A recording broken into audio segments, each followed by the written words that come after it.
Dear student, let us continue our remaining part of Class 8 Science, Chapter 15, Some Natural Phenomenon.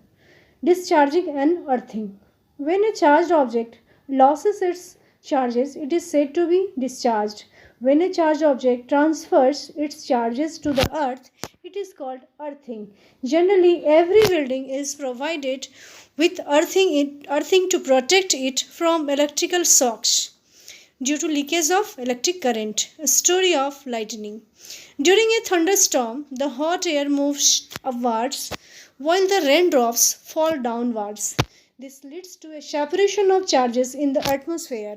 As a result, negative charges get accumulated in the lower edges of the clouds while positive charges accumulate at the upper edges. The ground is accumulated with a positive charge all over. These charges begin to multiply due to the increase in winds and rainfall. Although the air is a poor conductor of electricity due to heavy charges, it is unable to restrict the electric flow after some time.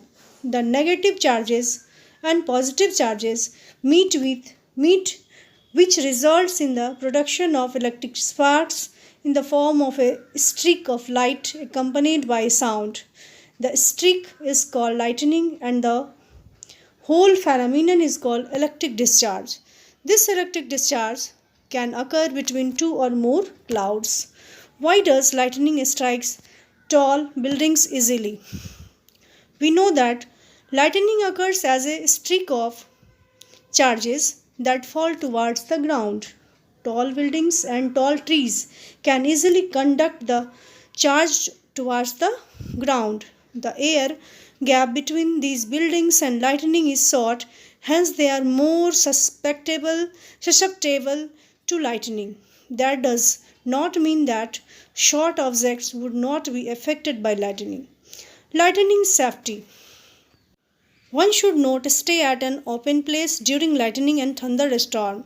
Hence, as soon as we hear any alert about lightning or thunderstorm, we should rush to a safe place such as a house or a building.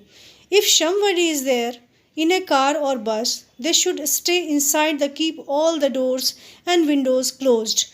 One should read inside the safe place until the storm lasts. Does and don'ts for lightning safety. Outdoor safety. One should not stay in an open place such as an open vehicle like a motorcycle or motorbike, tractor or open fields, elevated places or tall trees. One should not carry an umbrella during the storm. If a person is around a forest, they should hide under short trees. One should not get near to any poles on metal objects. One should squat low on the ground instead of laying down. Indoor safety. Lightning is an electric discharge, hence one should stay away from electrical wires, telephone cables and metal pipes during a thunderstorm. One may use a cordless phone or a mobile phone in an emergency. One should not come in contact with the running water, hence one should avoid bathing. One should unplug all the electrical appliances in the house.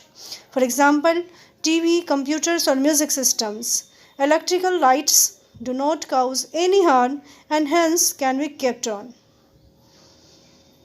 Using a lightning conductor. In order to protect building from lightning, a lightning conductor device is used. When the building is being constructed, a metallic rod having height more than the building is placed in the walls of the building. One end of the rod is in the air while the other end is buried inside the earth. This rod is a conductor and hence during lightning it allows the flow of electric charges to the ground. Working of a lightning conductor. The lightning conductor rod consists of pointed ends which are made up of copper wire. These copper wires are brought down along the building and are attached to a metallic plate in the ground. If lightning hits the building, the copper wires carry these charges quickly to the ground. So dear student, in this video lesson We learn about earthing and lightning. Our next topic is earthquakes. So thanks.